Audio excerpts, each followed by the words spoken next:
¿Listo? Ahora sí, listos y dispuestos. Vamos a continuar con las enseñanzas del Evangelio de Jesucristo. Y hay una enseñanza muy bonita, un pasaje hermoso, que creo es fundamental para la vida cristiana. Y es la historia justamente de un papá. Vamos a la palabra del Señor, a Marcos capítulo 5, desde el versículo 21, y les voy a ir pidiendo que vamos saltando, y lo que falte de la historia yo se los voy contando. Y ya saben, si algo no entiende, me dicen, no conozco eso, explíqueme por favor, y lo hacemos. ¿Listo? Empezamos. Yo tengo acá para no regresar a ver tanto. Dice la palabra del Señor. Pasando otra vez Jesús en una barca a la otra orilla, vemos en la palabra que el Señor Jesús se pasaba de orilla en orilla, viajaba constantemente enseñando su verdad. Y dice, se reunió alrededor de él una gran multitud, y él estaba junto al mar, y vino uno de los principales de la sinagoga, llamado Jairo, y luego que le vio, se postró a sus pies. Y le rogaba, ¿cuánto dice que le rogaba? Le rogaba mucho, diciendo, mi hija está agonizando. Ven y pon las manos sobre ella para que sea salva y vivirá. Fue pues con él y le seguía una gran multitud y le apretaba. Vamos a poner una pausa ahí, porque no quiero mezclar la otra historia. Es hermosa lo que junta este tiempo en la enseñanza, dos historias. Aquí Jesús iba a empujones, ahí la gente quería tocarle, quería sacar un milagro de él, querían conocerle, había enfermos, cojos, ciegos, quebrados, había de todo, ahí le querían buscar a Jesús para que él haga lo que estaba haciendo en ese momento de la manifestación de su gloria, que eran los milagros. Y ahí en el camino de la casa de donde estaba Jesús hacia la casa de Jairo, donde estaba la hija agonizando, la gente le interrumpía a Jesús. La gente se amontonaba y no le dejaba pasar. Y una mujer ahí, entre esas, tocó el manto de Jesús porque tenía una hemorragia desde 12 años. Y bueno, eso es otro tema, no lo quiero tocar hoy. Y como que le toca al Señor y le entretiene todavía más, cuando la premura de Jairo era que su hija estaba por morir. Y el Señor Jesús se entretiene con ella, es sanada, hay una conversación muy linda, otro día hablaremos de ella, pero hoy nos corresponde hablar de Jairo. Entonces nos saltamos a la historia y nos vamos al versículo 35. Dice que mientras él aún hablaba con esta mujer, vinieron de casa del principal de la sinagoga, o sea, la familia o los amigos, la gente que estaba en la casa de este hombre, que se llamaba Jairo, vino y le dijeron, tu hija ha muerto, ¿para qué molestas más al maestro? Pero Jesús, luego que oyó lo que se decía, dijo al principal de la sinagoga, ¿qué le dijo? No temas, cree solamente. Y permitió a ver, ¿me salté algo? No, y no permitió que le siguiese sino Pedro, Jacobo, Juan y el hermano de Jacobo. Y vino a casa del principal de la sinagoga y vio el alboroto y a los que lloraban y lamentaban mucho. Y entrando les dijo, ¿por qué alborotáis y lloráis? Bueno, hoy sería, ¿por qué alborotan y lloran? La niña no está muerta, sino duerme. ¿En cuál estoy? Gracias. Y se burlaban de él, mas él, echando fuera a todos, tomó al padre y a la madre de la niña y a los que estaban con él y entró donde estaba la niña. Y tomando la mano de la niña le dijo, Talita cumi, que traducido es, niña, a ti te digo, levántate. Y luego la niña se levantó y andaba, pues tenía 12 años.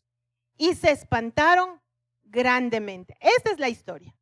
Si usted la conocía, le bendigo. Si no la conocía, igual le bendigo. Va a conocerla el día de hoy. Y ahora sí, vamos a la siguiente presentación. Exacto. Y aquí es donde quiero explicar un poquito desde este punto de vista lo que esta historia a mí me enseña y espero que le enseñe también a usted. El milagro requiere un terreno de lo imposible. Si no, no se llamaría milagro. Cuando caminamos diariamente en nuestra vida, tenemos circunstancias en las que podemos resolver. Se bajó la llanta del carro, ¿qué hace usted? Hay que cambiar la llanta.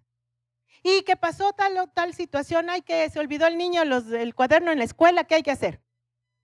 Llevarle el cuaderno y castigar, no mentira, llevarle el cuaderno y resolver y los problemas del trabajo y todas esas cosas que diariamente resolvemos. ¿Cuántas a la semana? Yo no sé. Pero cuando esas cosas superan nuestra capacidad, ahí es donde entramos a un terreno que se llama el terreno de lo imposible. Y esa es nuestra zona totalmente alejada, la zona de confort. Cuando ya tenemos una rutina, cuando ya sabemos qué hacer, cuando sabemos cómo resolver, estamos en nuestra zona de confort.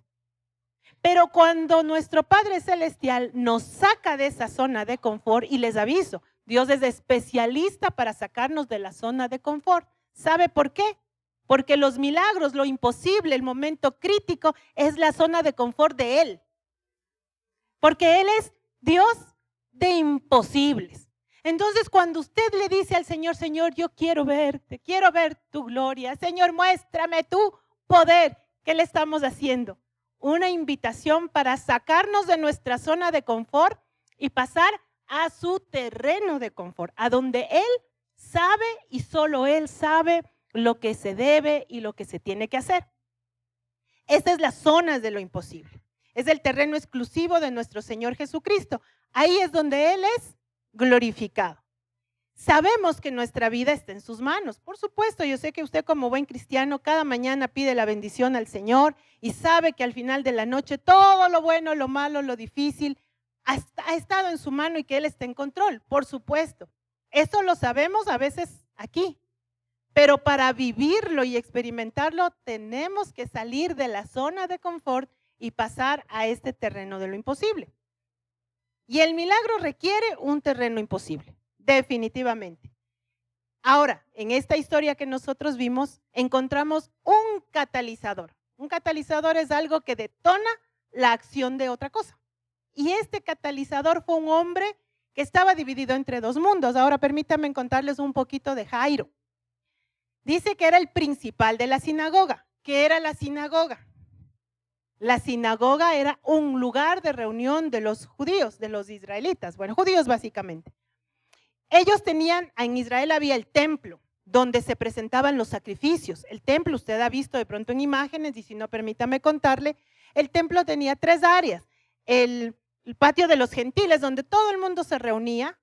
Estaba el lugar santo, donde los sacerdotes tenían varias cosas. Estaba el altar del sacrificio, los panes de la proposición, estaba el lavatorio, algunos elementos que eran preparatorios para presentar el sacrificio, la sangre del cordero, la sangre del sacrificio en el lugar santísimo, que era un espacio más chiquito, reducido, cubierto con otras cortinas, en las cuales solamente se podía presentar el sumo sacerdote a hacer el sacrificio una vez al año.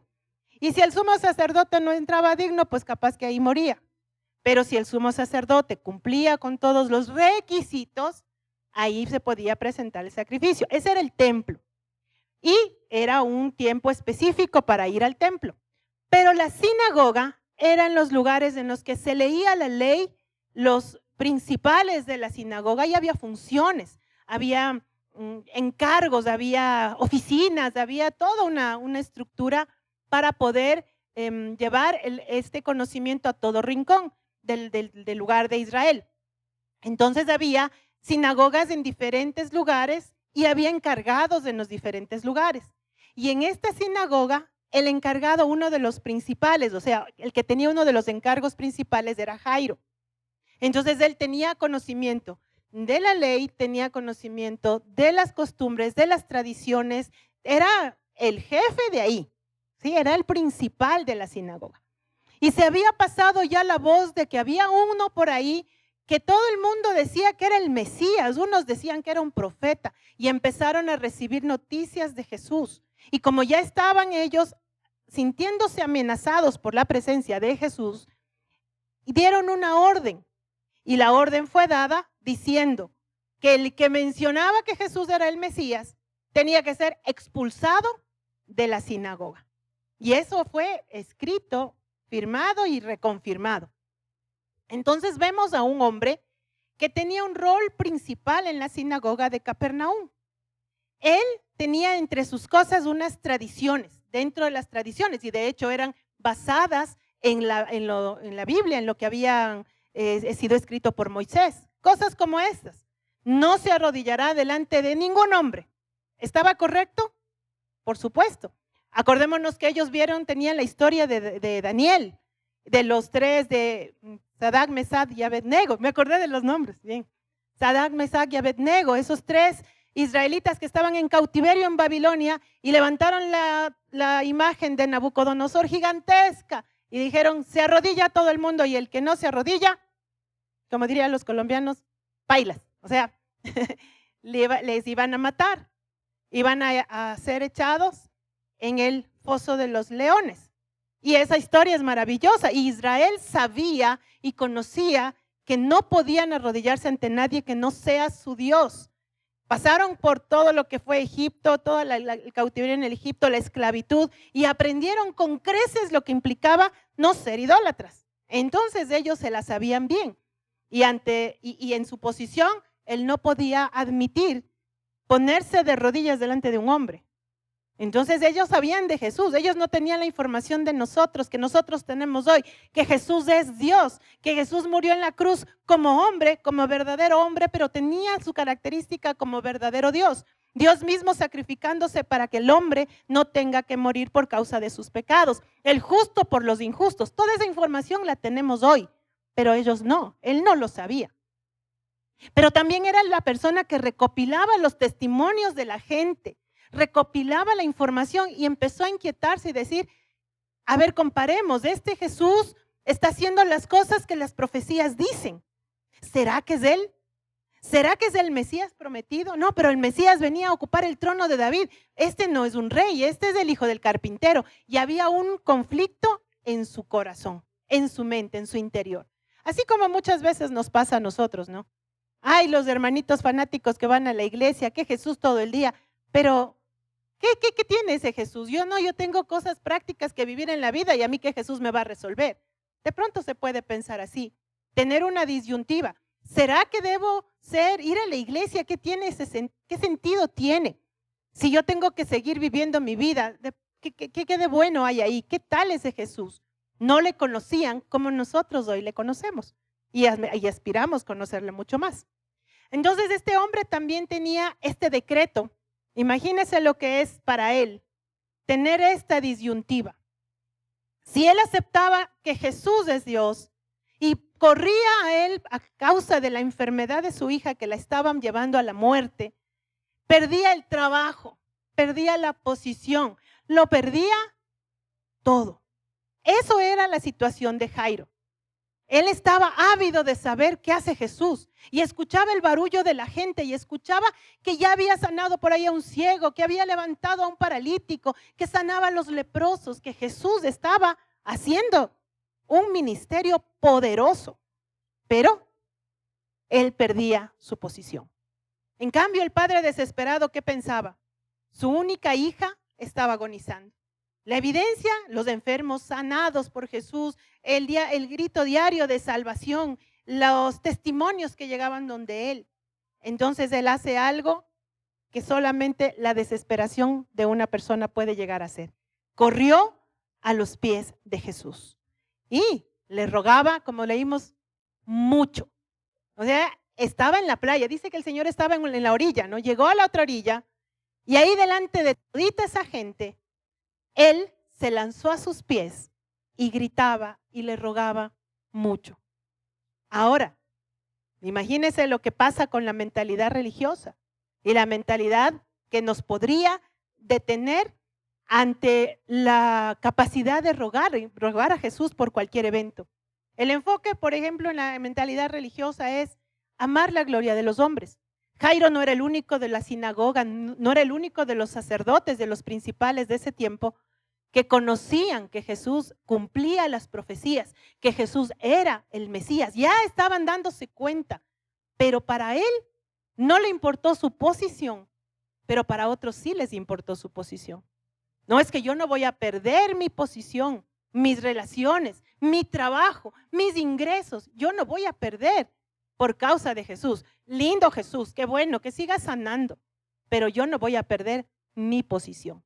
Entonces muchas veces para nosotros la posición en la que estamos puede ser un obstáculo para buscar la bendición de Jesús. La bendición y todo lo que implica, porque obviamente sí o no que llegamos a Cristo por causa de un problema. La mayoría de personas que estamos aquí hemos llegado a Cristo porque ya no teníamos para dónde coger. Ya no teníamos esperanza, ya no teníamos, bueno, nos agarró una crisis de esas terribles y no sabíamos cómo resolverla. Nos dimos cuenta que la vida que habíamos llevado no daba para dónde. Y ahí es donde nos acercamos a Jesús a decirle, auxilio, ayuda, ya no puedo, ya no sé qué hacer. Y ahí es donde el Señor toma nuestra vida.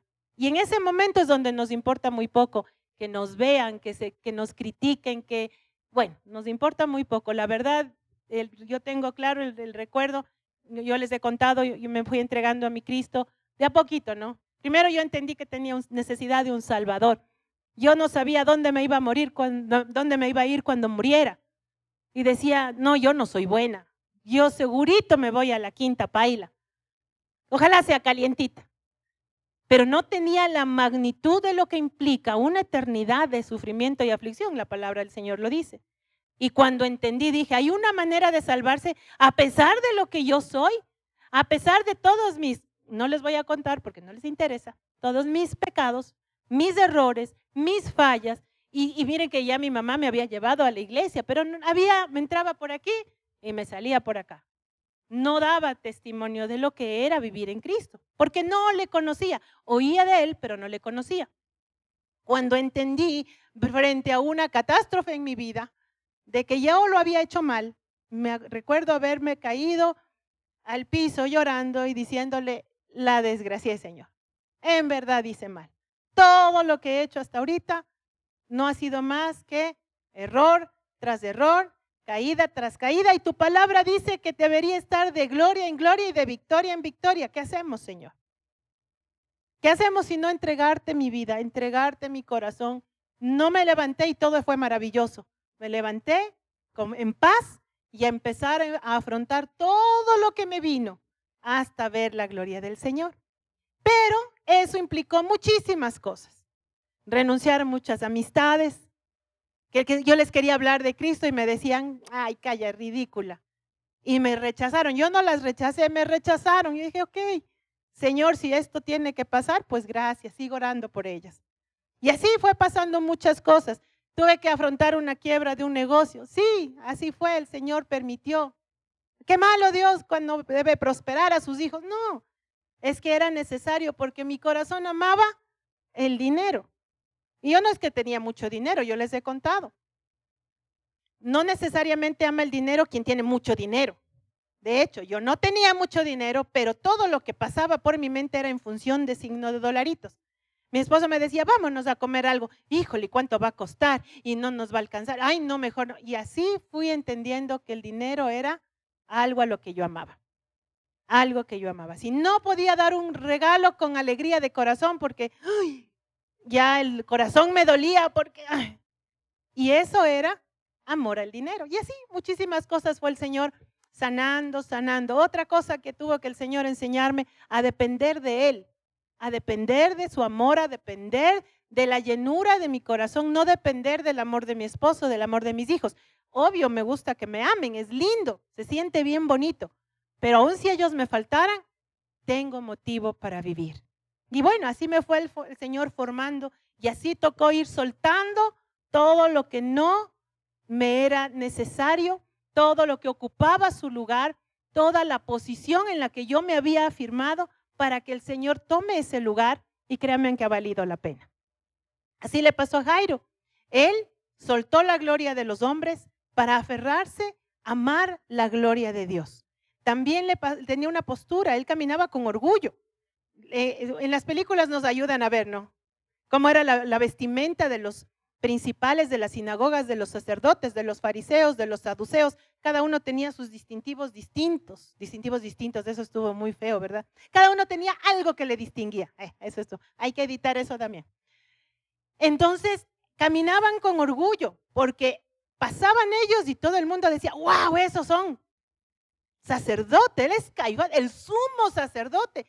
Cuidado, póngale en la alfombra roja. Y ellos se acostumbraron a ese honor.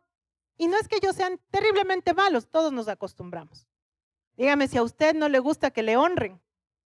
Qué bonito que es cuando uno llega a la casa y le dice, ya llegué. Y los hijitos, mamita, llegaste. Mi perra se aloca, salta, grita, brinca, me hace así con las manitos. Qué lindo que se siente eso, ¿no? Que el perrito le mueva la colita, que le reciban con alegría en la casa. Eso es muy bonito. Pero imagínese usted como gerente de un banco. Nadie dice amén, nadie quiere la gerencia. Bueno, conste, no, mentira. Imagínese como gerente de la empresa suya, donde usted trabaja, y le digan, llegó el señor gerente. Aquí la secretaria se acerca y le dice, o el secretario se acerca y le dice, señor gerente, aquí están sus... Uno se siente, pero súper bonito. Imagínese que está acostumbrado a esa forma de vida. Que todo el mundo le honre y le ponga la alfombra roja cuando usted pasa. Y de pronto asoma un carpintero con las manos gastadas, vestido muy humildemente, y usted tenga que pedirle favor a ese carpintero. Así se veía Jairo. Jairo era no solamente de una posición económica, un puesto importante, sino que además estaban siendo partes de los representantes de Dios mismo. Entonces la gente los miraba como por acá arriba. Y de pronto se ve la necesidad de ponerse, de buscar el favor de un carpintero. Mi Señor Jesús, sus piecitos polvorientos, sus patitas con las sandalias llenas de mugre. Ahí no había las calles asfaltadas como hay aquí. Y donde caminaba la gente también caminaban los caballos, camellos, burros, etcétera. ¿Qué creen que había entre los dedos del Señor Jesús? Había de todo un poco por ahí. En cambio, los piecitos de los principales eran bien cuidados y bien atendidos. ¿A qué olía el principal de la sinagoga? Seguramente tendría su buen perfume. Por lo menos olía a nardo, yo qué sé. ¿Y Jesús a qué olía? Olía al sudor de haber caminado. Dale y dale. Olía a pescado porque se subía a las barcas de Pedro, de Juan. Ese Señor Jesús era al quien él tenía que ir a inclinarse. Había que dejar el orgullo. ¿Y cuánto nos cuesta dejar el orgullo? Yo le hago una pregunta a usted. ¿Cuán fácil es pedir perdón cuando usted se equivocó en la casa? Cuando se le subió el volumen y usted gritó, ¡ah! ¿Cuánto le cuesta acercarse y decirle, perdóname, te grité, lo siento? ¿Qué solemos decir? Es que me haces enojar. A ver, ¿qué tal se siente el pedir perdón aun cuando tienes tú la razón? ¿Te hicieron enojar? No, tú te enojaste porque quisiste, pero digamos que tuviste una buena razón y saliste del control. ¿Cuán fácil es pedir perdón? Hay que soltar el orgullo. Para pedir un favor, no sé si de pronto a usted le cuesta pedir un favor.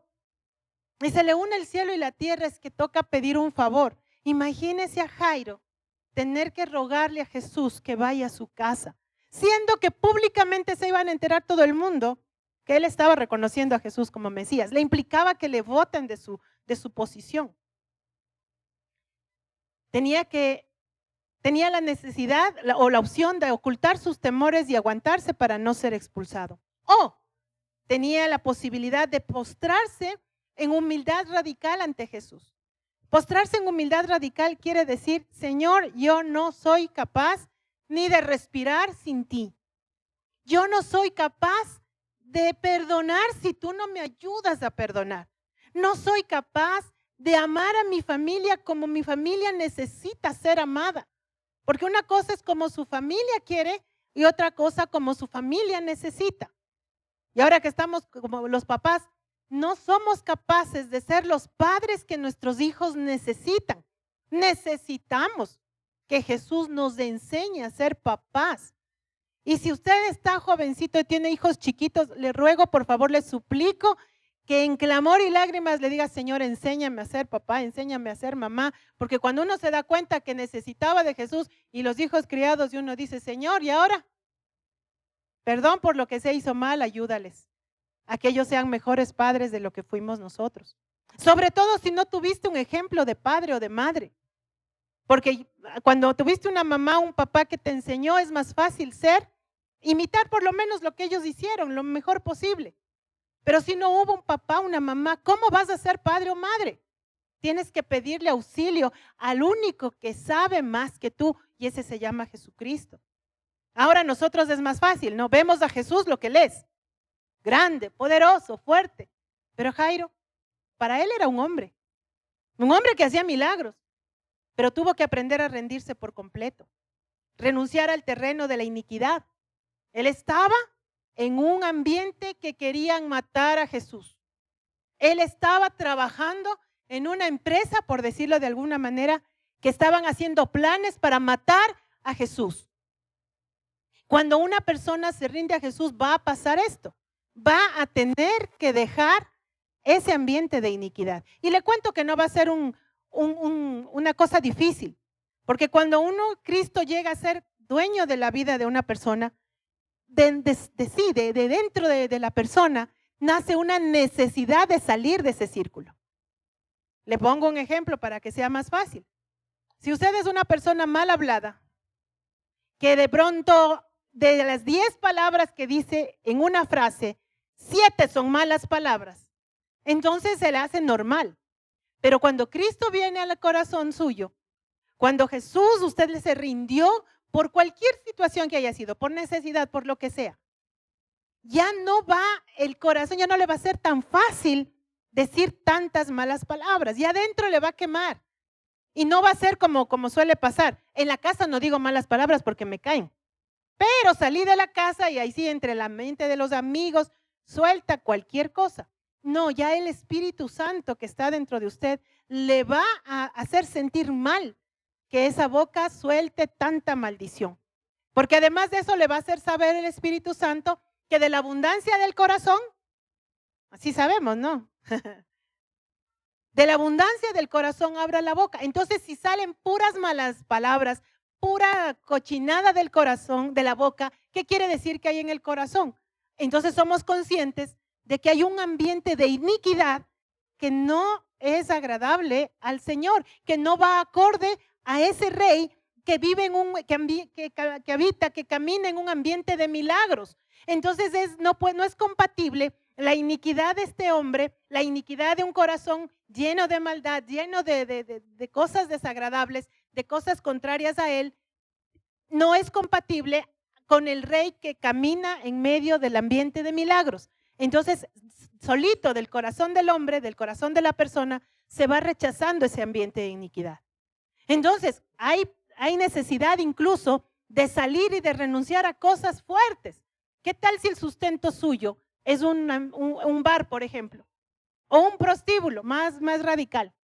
Que usted trabaja en un prostíbulo y usted sabe que eso no es bueno para usted, no es un ambiente que glorifica al Señor. Entonces, ¿qué le tocará? Renunciar a eso para salir a ver la gloria del Señor. ¿Dios le va a respaldar? Por supuesto que le va a respaldar. Pero es necesario esa renuncia. A él le tocó renunciar a todo eso para ver la gloria de su Señor. Luego vemos la siguiente. Viene algo maravilloso. Cuando conocemos a Cristo, Él va haciendo esa renovación y nos va haciendo más selectivos de la forma que vivimos, de la forma que hablamos.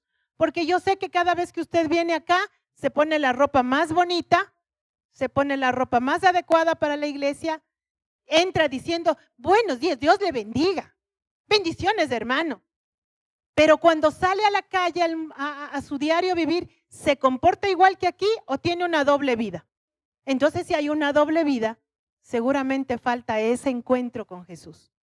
No va a ser algo que usted diga, es que a mí me gusta esto y le va a doler quitar. No, al contrario, va a ser tan sencillo soltar, porque cuando conoces la gloria del Señor, nada se iguala ni se compara.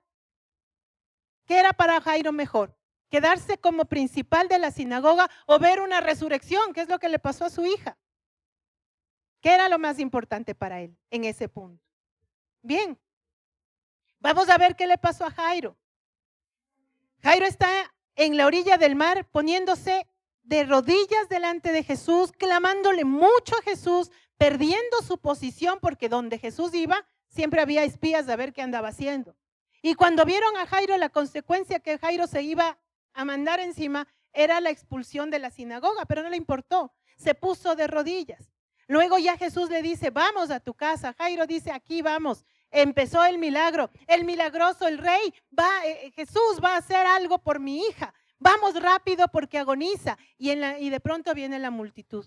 ¿Qué representa para nosotros la multitud? El montón de problemas que van a venir cuando tú empiezas a creer. Jairo tenía ya la fe inicial que arrancaba un milagro. Tú tal vez tienes la fe inicial que dice, mi hogar no se va a destruir, mi hijo no se va a perder, mi hija no se va a descarriar, mi casa no se va a quedar en ruina. Hace falta los recursos, pero yo tengo la fe de que Cristo en mi casa va a traer bendición. Y tengo la fe inicial y empiezo a caminar en esa fe y empiezan los problemas, las palabras, las voces, los obstáculos para ver la bendición del Señor hecha en tu casa. Porque les cuento, no es que yo recibo a Cristo en mi corazón hoy y mañana la vida es color de rosa. No, al contrario, se va a levantar un montón de contingente para evitar que tú sigas creyendo.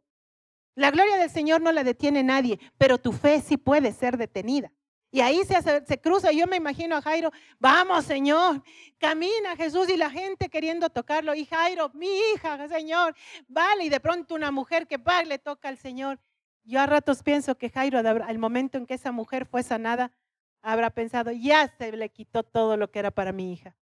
Pero no, Jesús tiene suficiente para todos.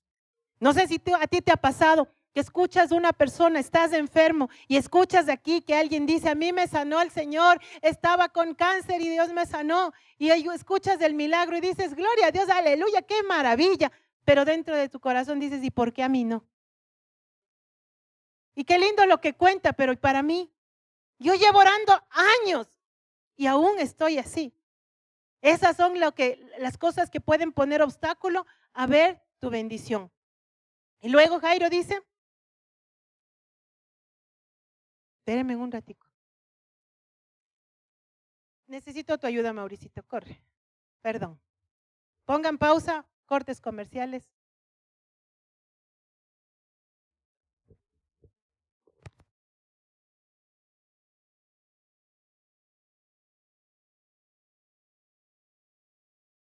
Perdón, continuamos. ¿En qué me quedé? A ver si estaban atentos. Punto 2, la multitud. El avance puede ser lento, puede ser apretado y lleno de distracciones, pero sigue avanzando. Jairo, yo me imagino la gente apretándole y pegadito lo más posible a Jesús para que no se le escape. Yo me imagino a Jairo caminando como muchas veces tú y yo caminamos. Señor, hoy es el día de mi milagro. Señor, hoy es el día. Y de pronto te dicen, no salió su cheque. Y uno dice, ay.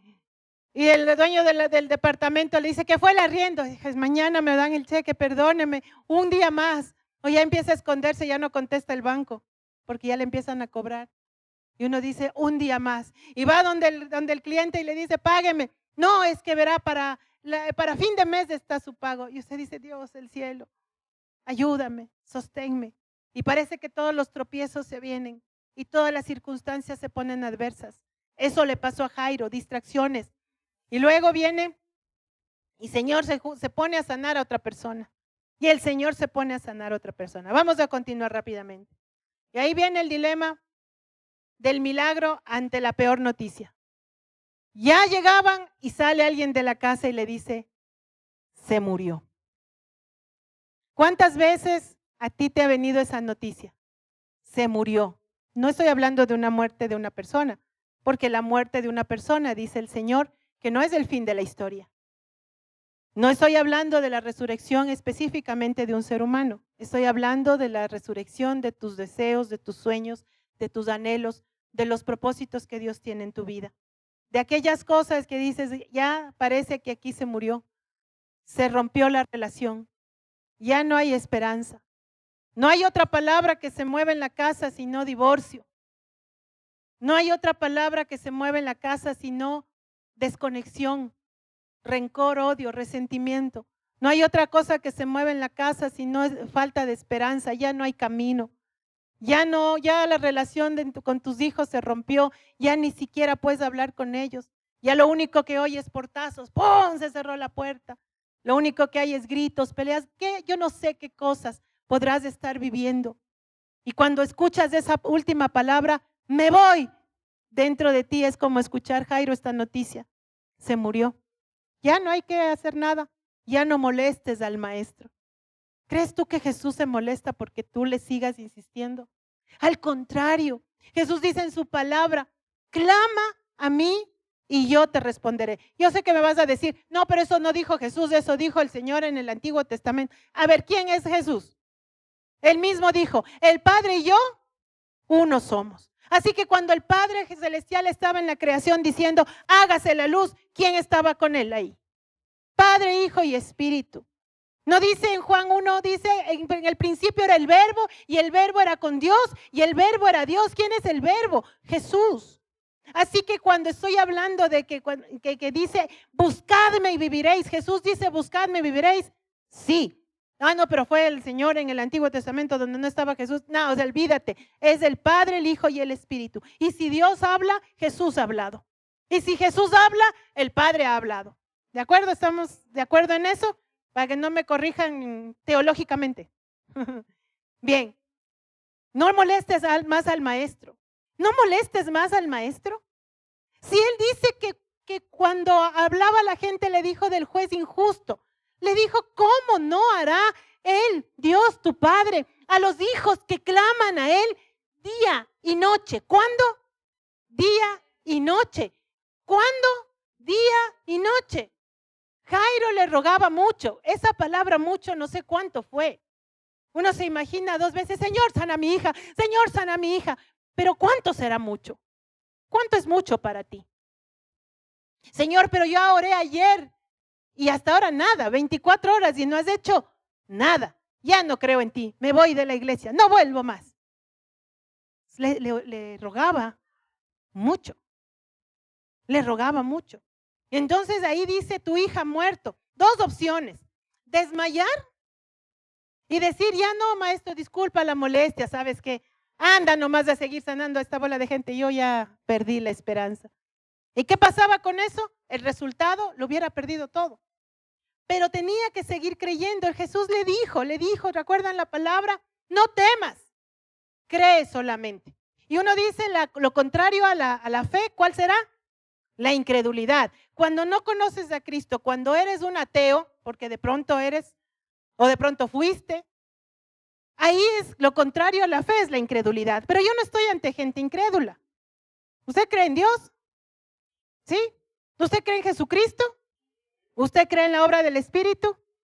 A los que dijeron que sí, bien, a los que dijeron que no, bueno, pues les quiero compartir esto.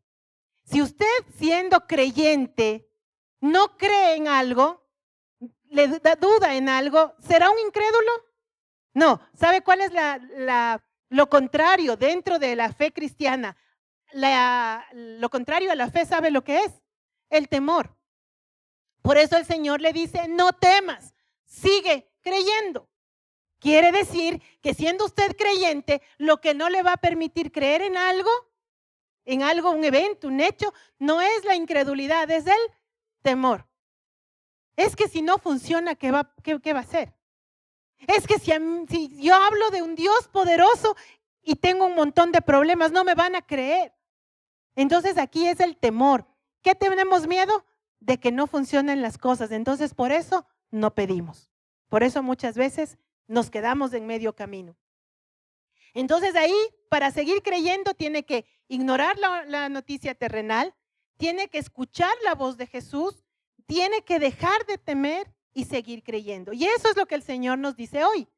Esta historia es fundamental, porque si no vivimos la vida cristiana en el ambiente, en el terreno de lo imposible, entonces no estamos viviendo en la plenitud. La plenitud de Cristo es en lo adverso.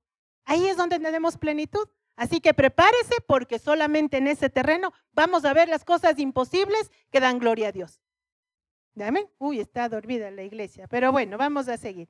El resultado de seguir creyendo es mantener viva la oportunidad de un milagro. ¿Quién sabe que estés a una oración de cumplir lo que necesitas? ¿Quién sabe que estás a una semana de que el problema se resuelva? ¿Quién sabe que estás aún así para escuchar esas palabras que no has escuchado tiempos? Perdóname, te amo, quiero seguir contigo para toda la vida. Eres una persona muy importante para mí. O de pronto como mamás, mamita, perdóname, regreso a tu corazón, regreso a tu lado. ¿Quién sabe qué es lo que está faltando? Ahí vamos a ver lo que el Señor Jesús hace con Jairo. Jesús blinda la fe en medio del alboroto. ¿Qué le hacía dudar a Jairo? Todo lo que le detenía. ¿Qué le daba temor a Jairo? No avanzar a llegar a tiempo. ¿Y qué dice el Señor Jesús? ¿Qué le dijo? Les hizo callar. Hay un otro grupo de personas que están en esta historia, ¿no? Los llorones. ¿Se acuerdan que leímos de los llorones? Ahí contrataban a los llorones. Aquí yo creo que habrá unas 2 o 3 personas que serían millonarias con eso. Que cierran así los ojos y las lágrimas ya les brotan a raudales. Así, como novita. Imagínense que le contrataban para llorar en los funerales a la gente. ¿Y por qué serían mujeres en su mayoría? ¿Por qué sería? Contrataban a estas personas para que lloren en los funerales. Entonces ellas iban con su traje de duelo, vestidas de duelo, y lloraban. No le conocían al muerto, pero lloraban. Ese era su negocio, era su trabajo. Entonces, funeral que se respetaba tenía un buen número de llorones. Y esos que lloraban y lloraban porque ya no hay esperanza. Y el Señor Jesús hizo eso, les cayó. Uno se imagina a Jesús bien delicado, ¿no? Que así que por poco y flotaba. No, Jesús tenía su carácter bien puesto. O no tumbó las mesas. Solito, no le dijo, Pedro, ven a ayudarme. O Juan, paraste ahí por si acaso alguien. No, él agarró el látigo solito, tumbó las mesas. Jesús no necesita de ayuda de nadie. Y cuando llegó, se molestó con estos. Y imagínense, no estaban llorando. Y Jesús les dice, ¿por qué lloran? La niña está viva. Y se empiezan a burlar. Ahí estaba clarito que no es que estaban llorando porque tenían pena de la criatura. Era costumbre. Y el Señor cayó a los llorones, porque ¿qué pasaba con los llorones? Que el corazón de Jairo, a ellos les daba lo mismo, pero ¿qué pasaba con el corazón de Jairo? Ver que lloraban por su hija, ver que lloraban porque no se logró lo que él anhelaba. Y entonces Jesús les cayó, les dijo, salgan de aquí, fuera. Y se llevó solamente a los que realmente querían ver su gloria. Vas a encontrar un montón de gente que te diga, ¿para qué vas a la iglesia? ¿Qué te pasa? Y llorando y llorando día y ella eso, no, deja eso, no sirve para nada. Y te van a decir, no hay esperanza. No, tu marido nunca ha de cambiar. Tu mujer así loca como desde que nació era loca, así loca se ha de morir. No, los jóvenes están perdidos, no, ya, déjales. Mejor que cumplan rápido la mayoría de edad y más bien se vayan. Así hacen en algunos países, ¿no? Donde no les pueden corregir a los hijos. Llegan los 18, váyase. Por eso hay residencias universitarias para que rapidito. Ay, por fin se fueron. No vamos a permitir que digan eso de nuestros jóvenes. No vamos a permitir. ¿Qué te dicen muchas personas? Dicen que ser madre es terrible. Y hoy está tan común en eso. A nuestras jovencitas le dicen, tener hijos, uy, no, se te acabó la vida. Tienes que ser perfecto para tener hijos, si no, no te metas a tener hijos. Y así les llenan el corazoncito y de pronto dentro de ellas está el anhelo de ser mamás, pero el miedo, ¿cómo voy a tener hijos en este mundo tan terrible? Y hay muchas voces que vienen a hacer esos llorones que no te dejan tener una vida plena. Y ya cuando pasan los años, ¿cuántas mujeres hoy dicen, no tuve hijos por andar metida en el trabajo profesional? No digo que no debamos serlo, podemos serlo, hay que serlo, pero que no sea porque otros te dijeron, sino porque tú tienes la convicción de que ahí estás haciendo las cosas que Dios ha querido para tu vida. Entonces, a esas voces son las que Jesús las va a callar. ¿Y saben cómo las va a callar? Hablando más fuerte que ellos. Diciéndole como le dijo a Jairo, solo le dijo una frase, no temas, Sigue creyendo. Y cuando las voces te digan, no, ya te vas a quedar sin trabajo, están en recorte de personal y tú estás en la lista, tú tienes que decir, no, Señor Jesús, yo creo, yo sigo creyendo, yo callo esas voces y sigo creyendo, porque en ese tiempo contrataban a estas personas. Hoy hay otro que les contrata y ese se llama Satanás. No necesita mucho porque hay montones de bocas que se prestan para bajarte la fe, para decirte no, no se puede. Para decirte estás perdiendo tu tiempo. El Señor Jesús blinda tu fe cuando tú buscas su presencia, cuando buscas ponerte de rodillas, cuando no te importa tu posición, cuando no te interesa lo que el mundo te diga y te afirmas en lo que Cristo te ha dicho, Él blinda tu fe. No, Él te da protección. La fe de Jairo y el milagro tenían que llegar a darse. Tu fe y tu milagro tienen que llegar a darse y punto. No hay negociación con eso. Si lo crees, por supuesto. Entonces vamos a ver cómo sucedió este milagro. La anatomía de lo imposible estaba ahí, yo como desplayándome en esto. Dice así, el escenario imposible, el problema debe exceder tu capacidad humana. Cuando ya veas algo que tú no puedes, alégrate, porque vas a sueltas de tus manos y va a unas manos más competentes. Así que alégrate cuando la cosa se ponga difícil. Cuando veas que no hay cómo, alégrate, porque ya no lo resuelves tú, lo resuelve tu Señor. Y luego viene la renuncia radical, el abandono de todo en sus manos para que suceda lo que tiene que suceder. El abandono de tu orgullo, de tu posición. Porque abandonar el problema es fácil, ¿no? Pero abandonar el orgullo, abandonar las creencias, abandonar los esquemas mentales, abandonarlo todo para poder ver el milagro, esa es la parte que a ti te toca. Eso significa postrarse. Y luego una sordera intencional. Enfócate, enfócate. Si el Señor te ha dicho, ¿para qué le dejas oír a alguien más? Enfócate. Si Dios te dijo, yo estoy contigo, no digas, me siento solo. Él está contigo. Si te dijo, yo te quiero prosperar, no digas, es que no tengo. Dale, con lo que tengas va a salir adelante. ¿O no has visto, mamás, especialmente las mamás, ya que los varones que cocinan también han visto, la refrigeradora vacía por una u otra circunstancia?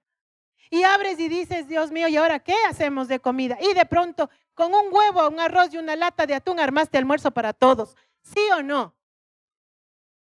Y dices, no tengo para el pasaje, y te vas a buscar en toditos los bolsillos de los sacos, de los pantalones, y de pronto encuentras un billete de 5 y dices, aleluya. ¿Pasa o no pasa? Si yo hago un balance en mi vida, en lo económico, todo lo que he ganado en recurso versus lo que tengo no me cuadra. Yo no sé de dónde salió todo lo que hay. No se imaginarán que tengo mucho tampoco. No, la pastora ha tenido un montón de plata. No, o sea, pero independientemente de la cantidad acá versus la cantidad de acá, no me cuadra. Y dígame si eso no es la mano del Señor prosperando. Tú también puedes darte cuenta. Cuando pensaste que no tenías, saliste el mes y dijiste, ¿y de dónde? No sé. Pero Dios estuvo ahí, ¿o no? Entonces, ¿por qué le vamos a limitar? Ahora papá quiere que crezcas un poquito más. Si te conformabas con este nivel, tienes que subir de nivel. Tienes que ver la gloria del Señor, porque papá le gusta, le deleita los imposibles. ¿Sabe por qué le deleita los imposibles? Porque es donde más le buscas. Porque si todo te sale bien, te olvidas del Señor. Y no es que seas malo, así somos. Por eso papá te saca de ahí para que estés con Él. Te pincha para que busques su presencia. Porque Él se deleita en darte lo mejor.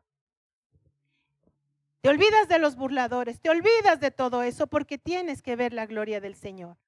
Ahora sí, ¿cuál es el detonante de tu milagro? ¿Cuál es el detonante de aquello que tú hoy necesitas ver? ¿Qué es lo que tú anhelas en tu corazón y te parece tan lejano? Porque yo sé que ustedes tienen anhelos buenos. Yo sé que no están esperando como de pronto decir, ay, que le vaya mal al vecino. No, yo sé que están pensando en anhelos buenos. Entonces, ¿cuál es? La respuesta activa. El milagro se manifiesta en los tiempos difíciles. Así que el Señor va a cambiar los tiempos, va a cambiar las circunstancias y no tengas miedo, porque es para provocar algo bueno en tu vida.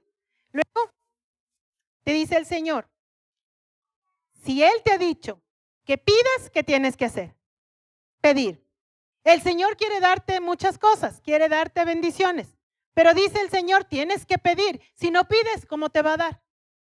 El Señor te dice, yo quiero que que seas próspero, como prospera tu alma. Entonces, ¿qué vas a buscar? Que tu alma prospere.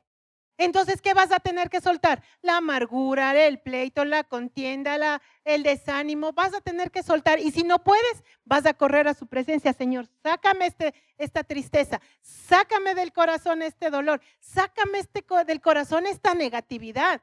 Señor, que si yo veo algo bueno y solo lo malo lo encuentro, tienes que pedirle al Señor que te saque.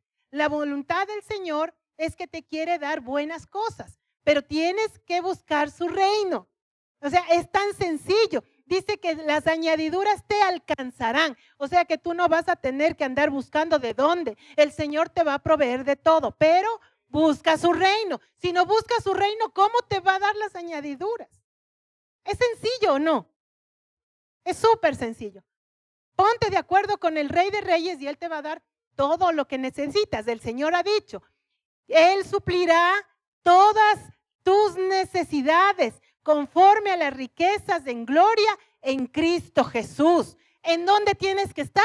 En Cristo Jesús. ¿Y Él qué va a hacer? Suplir todas tus necesidades. Es sencillo. ¿Sí se dan cuenta? Pero ¿dónde está el esquema metido aquí que no se puede? Vamos a pedirle al Bolillo Gómez que diga, sí, se puede. Ah, para el fútbol sí, no. Bandidos, ahora sí vamos a ver. La voluntad del Señor dice que Él va a hacer justicia a sus hijos que claman de día y de noche. Pero si no clamas, ¿cuándo fue la última vez que clamaste? Pero clamar no es, papito Dios, bendíceme por favor en este día. Clamar es como cuando no tienes llaves en la casa, no tienes celular y empiezas a llamar, ¡la puerta, por favor! ¿Ustedes han hecho eso? Yo ayer hacía y nadie me oyó, les cuento. Y acabé subiendo con todas las cosas. Eso es clamar. Papito Dios, por favor. No. Jairo, ¿cómo habrá clamado? Hay otro que clamaba mejor en la historia de la Biblia. Era un ciego, no avanzaba a ver a Jesús. Sabía que Jesús iba por ahí. Y empezó a gritar, Jesús, hijo de David, ten misericordia de mí. La gente, cállate. Y él gritaba y gritaba porque no sabía dónde. Pero eso es clamar. ¿Cuándo has clamado últimamente? No, es que si les grito en la casa me van a decir que estoy loca. ¿Qué te digan? Igual te dicen. Mejor que te digan porque estás clamando. No es que yo soy un hombre muy bien formado. ¿Cómo voy a gritar de esa manera? Qué vergüenza. Los vecinos, ¿qué van a decir? Entonces quédate en tu posición y tranquilo, no pasa nada. ¿Quieres tu posición? Dale. Una vez teníamos que orar por unos muchachos, ¿no? Y estábamos orando, haciendo escándalo. Y ya se nos fueron las horas porque estábamos en ese tiempo de oración, de clamor, o sea, de verdad. Los vecinos habían oído los gritos y habían llamado a la policía. Como salimos bien de noche, salimos así y estaba mi carrito ahí parqueado y adelante el patrullero. Y salimos, buenas noches, nos subimos al carro y dije, gracias Señor por mandar a la policía a cuidar mi carro. Nunca se enteraron de dónde eran los gritos. Pero es que estábamos clamando a gritos. Ay, no, qué exagerada, yo no voy a hacer eso. Ok, si no clamas, si te pierdes la costumbre de clamar, ¿cómo vas a ver el milagro? Si tienes a tu hijo en el hospital y te dice el Señor, clama a mí, yo te responderé, ¿qué vas a hacer? ¿Nomás llorar? ¿Una lagrimita por aquí? Un amigo conocido de hace mucho tiempo atrás, estaba su esposa embarazada y estaba por perder el bebé. Y llegó a emergencias y lo metieron a la esposa en la camilla y él se lanzó en el pasillo del corredor del hospital de rodillas y empezó a gritar, Señor, Señor, mi hijo se muere. Todos le veían como loco. Las enfermeras le fueron a auxiliar, el señor está en una crisis de nervios.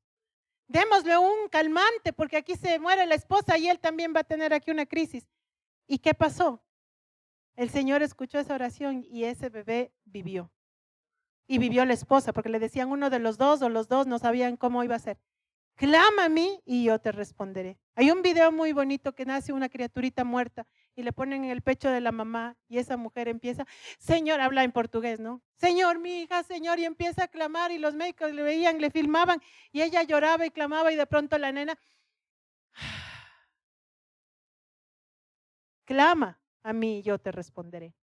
Pero si tus oraciones son, el Señor las escucha, pero aquí es el clamor. ¿Cuánto has clamado por tu casa? ¿Cuánto has clamado por tu familia?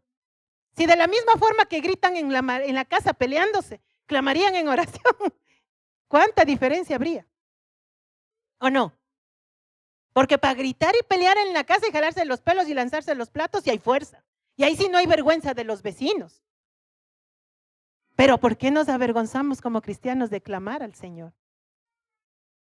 No oigas las voces extrañas, solo a Jesús. Yo me imagino al Señor Jesús agarrándole a Jairo, que estaba distraído así. No temas, ay, mírame a mí, solo a mí.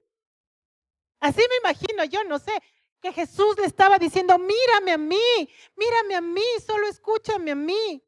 Sus ojos estaban puestos únicamente en Jesús, el autor y consumador de la fe. ¿Por qué Jesús te dice, óyeme solo a mí? Porque solo Él tiene palabras de vida eterna, nadie más. Si tu esposa te está diciendo, no, pero es que la casa se va, nos vamos a quedar, nos van a botar de la casa porque no hay. ¿Y ahora qué vamos a hacer? Porque las mujeres sí somos número uno para eso, ¿no? Taca, taca, taca, taca, taca, taca, taca, taca, taca, taca. Créanme que llegó un momento en que el marido ya no le oyó más. Ya no nos oyó más. Así que mejor, mujer, usted en vez de estar en el marido, vaya de rodillas, Señor, por favor, te pido, te suplico, créame que el Señor no se cansa de estarnos oyendo. Él dice, clama a mí día y noche. ¿Cuándo? Día y noche. No dice, anda a clamarle a tu marido. No, dice, clama a mí y yo te responderé. ¿Por qué contra las mujeres? Porque así somos las mujeres. Los hombres, en cambio, hay que sacarles con cuchara las palabras. ¿O no? La mayoría, no digo en general. Ellos más bien tratan de huir. Déjenme tranquilo. Salgo corriendo, aquí corrió que aquí murió. Pero tú varón, en lugar de ir a estar solo con tus pensamientos, diciendo, ¿y ahora cómo? ¿Y ahora cómo? Ve a los pies de Cristo, porque Él sí sabe cómo. Él sí sabe cómo. Él va a mudar tus tiempos, sigue creyendo. Sus ojos estaban puestos únicamente en Jesús. Enfrentaba una gran batalla, el camino no era fácil, pero en el último minuto, no como en el fútbol, en el último minuto. No lloren, no lloren, no lloren. No lloren. El Señor sí hace en el último minuto. En el último minuto. Ay, Señor, pero si estábamos clamando por el Ecuador, deje, el Señor es sabio, Él sabe por qué hace. Él sabe por qué hace. Día y noche, ahí sí. Ahora toca clamar más con Alemania. Ahora sí va a haber milagro, dicen por ahí. Día y noche. Y hoy, este es el mensaje. Sigue creyendo. Si se te acabaron las fuerzas, sigue creyendo. Y si nunca has creído, empieza a creer. Empieza a creer que si yo les pregunto, cada uno tiene un milagro que ha visto. Cada uno, por lo menos uno. Por lo menos uno. Y han visto batallas y han visto la victoria, por lo menos en una. ¿Por qué dejamos de creer? ¿Por qué dejamos de luchar? ¿Por qué dejamos de clamar? ¿Por qué? Porque ya nos sentimos seguros. No, espérate que siempre va a haber algo por qué clamar. Y ahora permíteme orar por ti y te pido que te pongas sobre tus pies para orar. Dios de lo imposible. Ese es Jesús. Él es Dios de lo imposible. Si estás en un terreno de lo imposible, alégrate, porque Jesús está ahí contigo. Él está contigo. Él es tu poderoso gigante detrás, delante, a un lado, al otro de tu vida. Él es el Dios de lo imposible. ¿Qué hay imposible para Él? Le dijo Jesús a María, justo al lado también de otro muerto, de Lázaro. Le dijo, no te he dicho que si crees verás la gloria de Dios. Y eso es lo que el Señor te dice hoy. No te he dicho que si crees tu matrimonio se arregla. No te he dicho que si crees vas a ver a tus hijos encaminados, al rebelde que se fue, que no quiere saber nada de su casa, que anda en malos pasos, que anda mal. A ese el Señor le encamina. Por eso nos dejó la parábola del hijo pródigo. Porque papá no le suelta.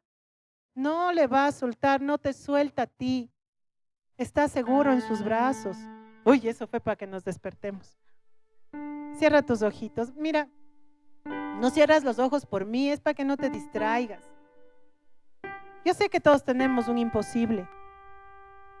Yo sé que todos tenemos incluso dentro de nuestro carácter cosas que queremos dejar y no hemos podido. Señor, ya no quiero andar amargado, ya no quiero estar en angustias, ya quiero dormir por las noches en paz.